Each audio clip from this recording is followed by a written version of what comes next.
හැම ජයග්‍රාහී ගමනාන්තයකම ආරම්භයේ තිබුණේ නොනවත්වා සිහින දැකේ. අතක තියාගන්න. දියුණුවේ හිණිපෙත්තට ගිය හැම මිනිහම ආරම්භයේ හිණ දැක්කා. ඒකෙන් තමයි එනර්ජි එක එන්නේ. ජීවිතෙත් එක්තරා ෆිල්ම් එකක් වගේ. ආරම්භයක් තියෙනවා, ගලාගෙන යනවා, අවසාන වෙනවා. ඒ අවසානයේදී හොඳ ෆිල්ම් එකකට ඔඩියන්ස් එකකින් සද්දේ රත්පුඩියක් වදින්න ඕන. ඒ වගේ තමයි අපේ ජීවිත කතාවෙත් අපේ ජයග්‍රහණය කියන පරිච්ඡේදය ඉවර වෙද්දී ඔඩියන්ස් එකකින් සද්දේ රත්පුඩියක් වදින්න ඕන. එහෙම අත්පුඩියක් අපිට වදින්නේ නැහැ කියන්නේ මතක තියාගන්න. අපේ ඔඩියන්ස් එක තාම නැගිටලා නැහැ.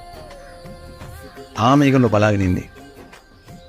ඔයාලගේ වගකීම තමයි ලස්සනට ඔයාලගේ ජයග්‍රහණය කියන පරිච්ඡේදය ඉවරයක් කළා දෙන එක. ඒතර ඔඩියන්ස් එක සද්දේ රත්පුඩි ගහයි.